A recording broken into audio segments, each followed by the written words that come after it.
Sinupalpal ng harapan ni Kai Sotto ang kupunan ng Mikasa Seahorse. Well guys, finally debut game na ng ating pambato na si Kai Sotto. Ang tindi ng mga binitawan dito ng ating pambato. Yung mga galawan ni Kai Sotto ay nagbalik na. Nasupalpal lang naman yan ng dalawang sunod dito nga po no sa second half. Etong kupunan nga po ng Mikasa Seahorse. At nakita nyo naman no, in 5 minutes of playing time ng ating pambato na si Kai Sotto, nakapagdala agad siya ng 3 points, 1 block at 1 rebound. Sa pagkakataong ito, nakita nyo ang tunay na galing ni Kai Sotto, which is nagbabalik na nga po. Well guys, hindi man nakasama sa first 5 itong ating pambato na si Kai Sotto. Pinasok naman siya dito nga po no sa first half with a limited time no. Sa 5 minutes nga po, nakapagtala agad ng 3 points, 1 block at 1 rebound. Nakita nyo, very unpredictable talaga. Tila kayang-kaya niya pong sabayan no at supalpalin ito nga pong kupunan ng Mikasa. Ang ganda ng performance ng ating pambato na si Kai Sotto. Hindi rin siya basta-basta mabalya dahil nakita nyo yung ginawa dito sa player ng Mikasa. Talagang tinulak ni Kai Sotto.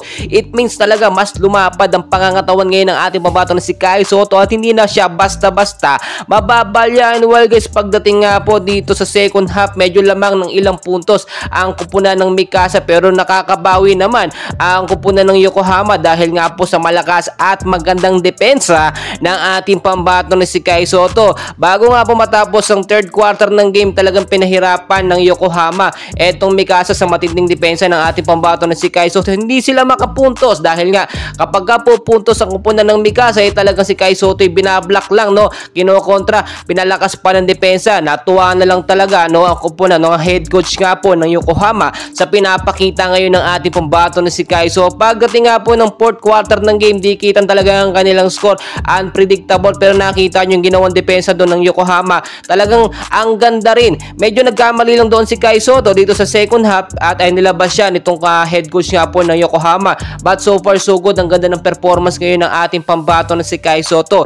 Iniingatan po ng head coach ng Yokohama na ma-foul out nga itong si Kai Sotto nang maitulak niya itong player nga po ng Mikasa. Pero maganda yung pinapakita ngayon ni Kai Sotto. Hindi talaga natin mape-predict no. Nagugulat na lang no yung mga tao, talagang sinisigaw nila itong si Kai Sotto kapag ka nakakapuntos. Tulad po na yung sinasabi, ito yung sinasabi natin literal na ginulat ng ating pambato na si Kai Sotto ang buong Yokohama. Ngayon pa lamang, first debut game pa lang ni Kai Sotto, pero nagpapakitang gilas na siya. How much more pa sa mga susunod na laban nga ng Yokohama. And please guys, supportahan natin ang ating pambato na si Kai Sotto. Malaki pa ang kanyang may improve at nakita nyo naman no, nag-improve si Kai Sotto. And please don't forget to like and subscribe for more Kai Sotto updates.